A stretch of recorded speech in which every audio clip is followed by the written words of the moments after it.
the people watching this video, you may think that I'm being coy or somewhat humorous by showing the backdrop here. What we literally have here is a washroom hidden behind a locked gate. Well, I'm sure you'll understand the symbolism for someone who's had ulcerative colitis and has been diagnosed with chronic ulcerative colitis. However, you see me, I'm standing here, I'm out in public, and minus the lack of hair, which I promise you I was losing before diagnosed with ulcerative colitis, I'm quite healthy. Now imagine this, go back to 2003, early 2003, and I couldn't spend a day, a couple of hours without having to run to the washroom. It had gotten so bad that by February 2004, I was waking up every hour on the hour.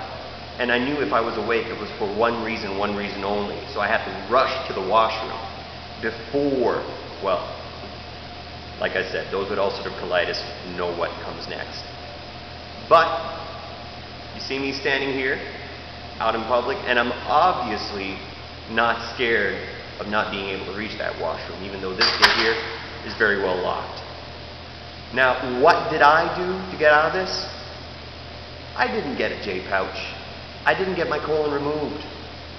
What I did was what a lot of people won't admit, and what on YouTube a lot of people tend to not believe. Diet is a part of your health. Imagine this, an example I've given on YouTube already. Say you have poison ivy. Just to give an example. The secretions of the poison ivy make it to your skin. The first time, you may not have a reaction. The second time, skin's going to get a little bit rash, a little bit red, itchy. Third time, gets worse. And every time you come into contact with the secretions of the poison ivy, it gets worse and worse. Now, I'm sure there's not a person out there who's going to doubt that the poison ivy is actually causing that reaction on your skin. Now, what makes it hard to believe that something in your food may be causing the same thing to your large intestine? Just to give an example. But at the same time, a lot of people say, no, food has nothing to do with it. Genetics. Okay, I'll admit it. My mother was diagnosed with ulcerative colitis as well. Now it's considered she has irritable bowel syndrome. She still has a little bit of trouble with it. But I'd have to say I'm much better off than she would admit she is. And by looking at my diet, mind you, I've had the help of a regular doctor. I've done the Asacol, modified aspirin. Wow, pay $400 a month for that. I've done the prednisone. First time I was on prednisone, I felt like God had given me a new lease on life. And man, was I working. 5 hours of sleep a night, wake up 5 hours later, and I was ready to do another 19 hours of work. Yeah, but that doesn't last forever, especially when they lower the dosage. And when I told my doctor I wanted to stay on the prednisone, he warned me that prednisone will mask health symptoms, sickness symptoms. You can get an infection, and your body would never show it. And I know of many people who've gone on the prednisone and have stayed on the prednisone. For some unexplained reason, a lot of them have developed Crohn's. Well, let me tell you something here. I started off, my first step towards health was going for a health diet test, if you wish, to find out which foods, which ingredients caused me problems. And though I went with a method that I'll explain in a future video, I will say that there's a very easy way to do it.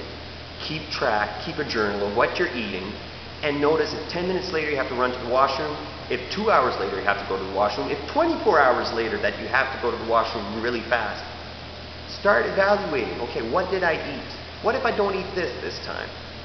What if I avoid, for me, my 4 major allergens were wheat flour, corn and cornstarch, soy, and milk products. Arguably 90% of everything you'll find in a grocery store. Forget a restaurant. So you can imagine it was quite hard for me to adhere to that diet, but I did. And I'm glad I did. 3 months later, I was able to go to a naturopathic doctor. That had been suggested to me.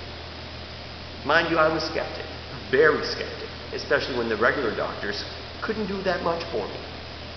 But the naturopathic doctor listened to what I had to say, and to top that, at the end of it all, was completely happy of what I'd said. Why? Because I was taking charge of my health. I was identifying what was causing me problems. And with his help, I was able to start eating those foods again within another 3 months. Rotating my foods, which I'll explain in a later video. And also adding nutrients into my body and identifying when my body was telling me that it didn't like certain foods. Now, I'm doing this video. I wanted to do it beforehand, but when I saw how many people on the internet are living ulcerative colitis as a curse, as being trapped on the other side of this wall, that's when I decided that I absolutely had to do these videos. And I am confident in what I say because to myself, I am living proof. I want to live my life, and I have. Traveled to Wales, traveled to Portland, Oregon, traveled to Houston, Texas. I'm a Canadian, so that's quite far. Imagine having to travel somewhere that takes you pretty much a whole day. From one end of the country to the other, to Europe. I spent weeks, I spent 12 days in Hollywood, enjoying myself and not having to worry about having a washroom nearby. I've entertained, I've played music, I've done dinner theater. I've been living my life. And in the end, you have to choose as well if you want to live your life. If you want to live your life, then you have to take control of your life. Be it health, be it anything else. So it's up to you. Do you want to live on this side of this wall, or do you want to live on the other one? The way I did it might not be identical to the way you should do it, but at least it's a start. And let's talk about it. See you on this side.